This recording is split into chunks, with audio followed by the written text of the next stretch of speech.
โอ้ยตายกูปะเนี่ยน้ำตื้นๆกระโดนเว้ย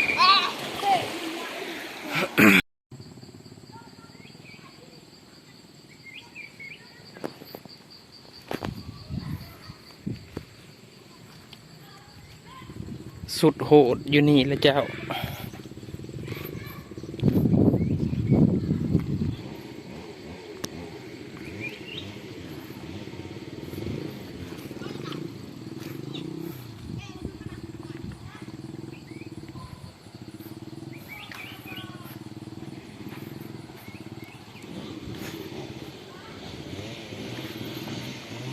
น้องหอยพ่นพางเด้อนี่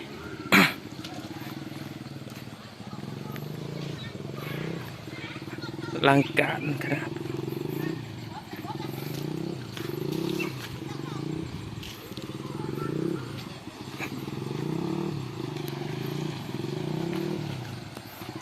รถจักรกำลังคาอยู่ขึ้นบ่ได้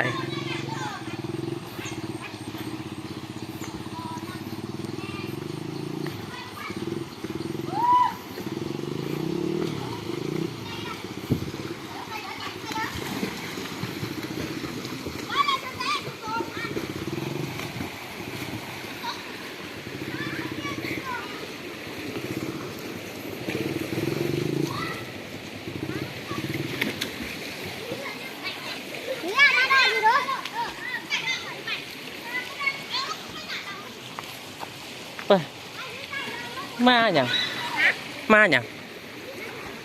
ไปตัวที่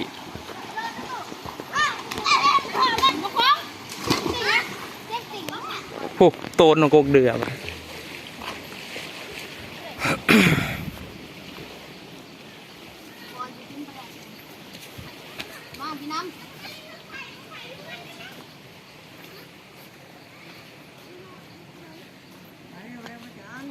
มาแต่ใช่เลย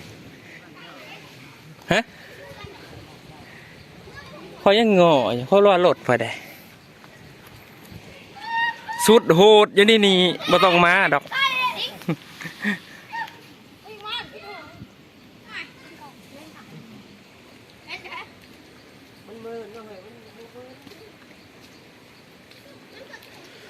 มาท่านี่บ่ดีกว่าบ่เว้ย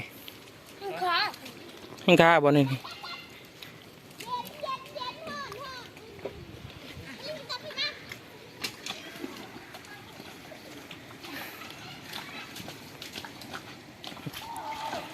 รถคอยเลยจะขึ้นได้แล้วบ้านี้ ทางตัวนี้นะเขาไปเจือนปกติมีทางหลีกแล้วนี่ไปเจือนมันลง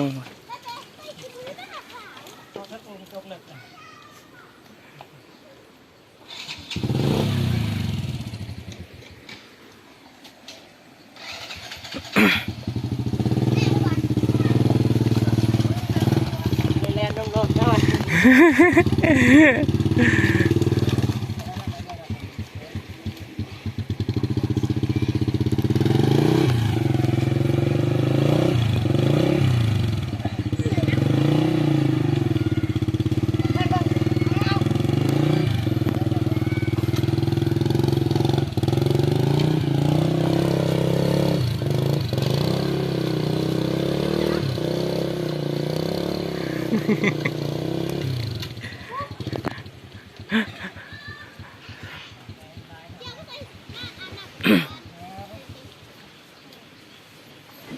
บ่ทบิดมันมีทางหลีกอยู่นี่เว้ยเขาไปขุดมันนะถ้าเว้นไปทางนี้พอไปได้อยู่อันนั้นแล้วจังหวะเขาไปเจือนลงรถไถยังผ่านยากกัน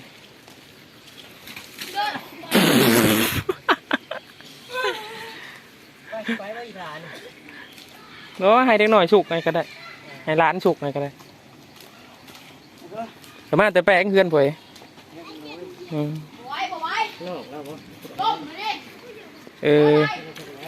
น้องเรา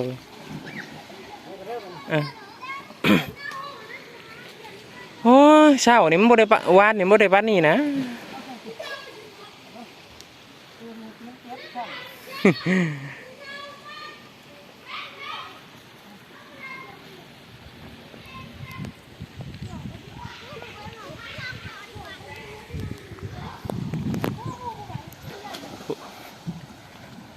เบื้องนั่นพังนั่นพังนี่สุดโหดเบิด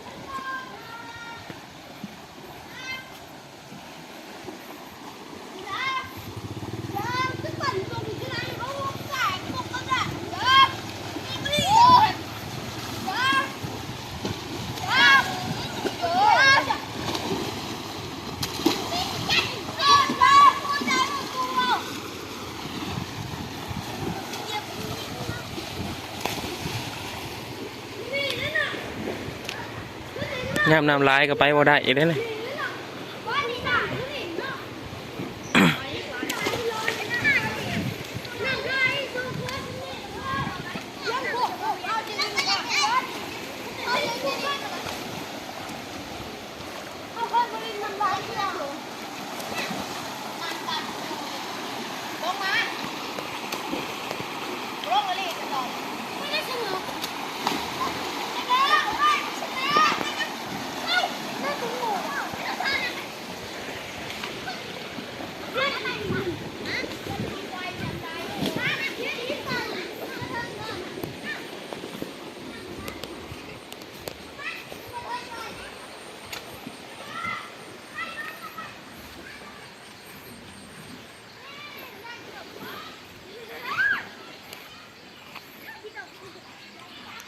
สุดโหดเลย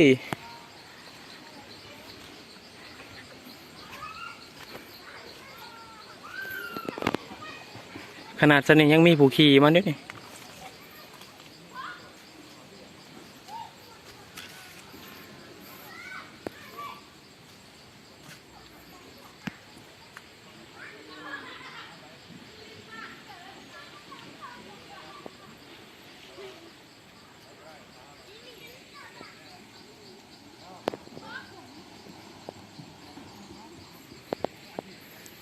ปีแล้วนะโบปานนี้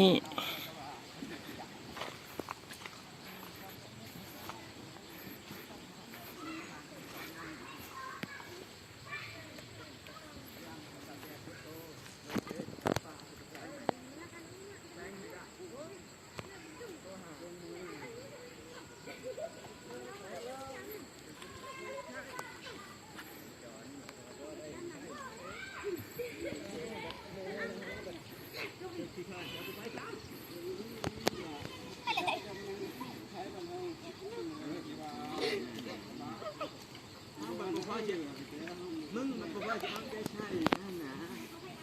อะไรยกอะไรเอาเถอะตอนผ่านนี่แหละใจมาเลยมึงไปบอกไอ้เดี๋ยวใจใช่อาจจะมูมาหางคือบุกไปไปเลยกับไปช้า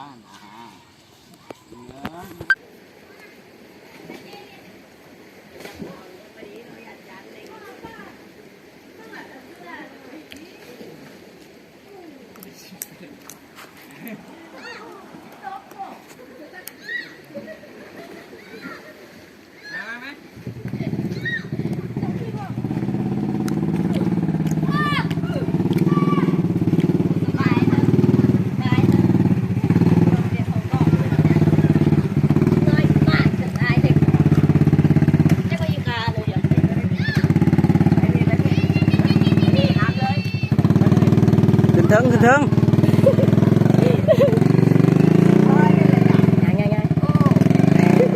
แล้วมันก็เอาเดี๋ยวอะไรข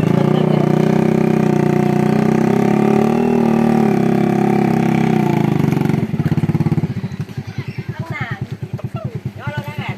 ย้อนข้างหน้าดันรถย้อนโลดเลยก็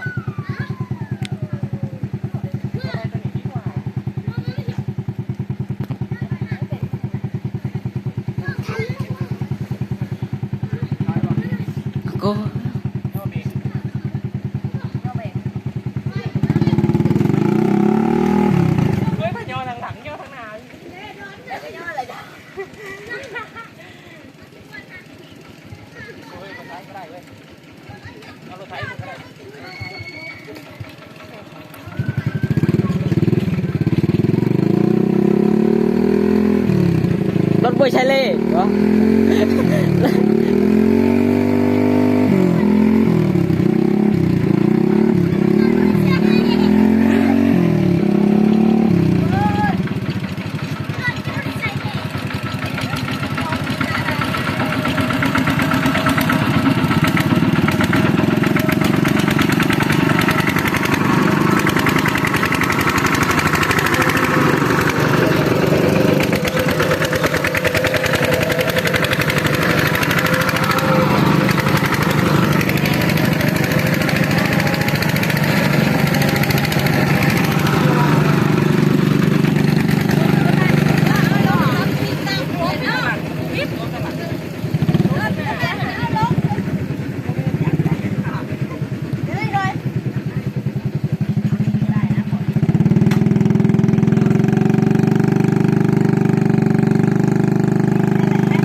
ดแม่ไปส่งแม่ไปส่งแม่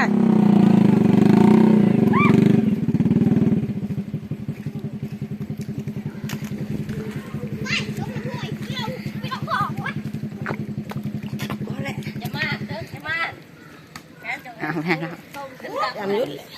เอา น้อยพี่ปานไหนบ่ อ่ะ กูล่างลงไปล่างให้พูดเลย จำยุดแหละไหม เรื่อง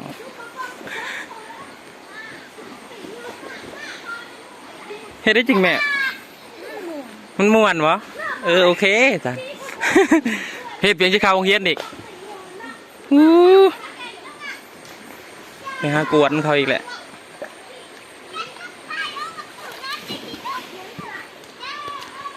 ไทยแลนด์กันหมดฮะ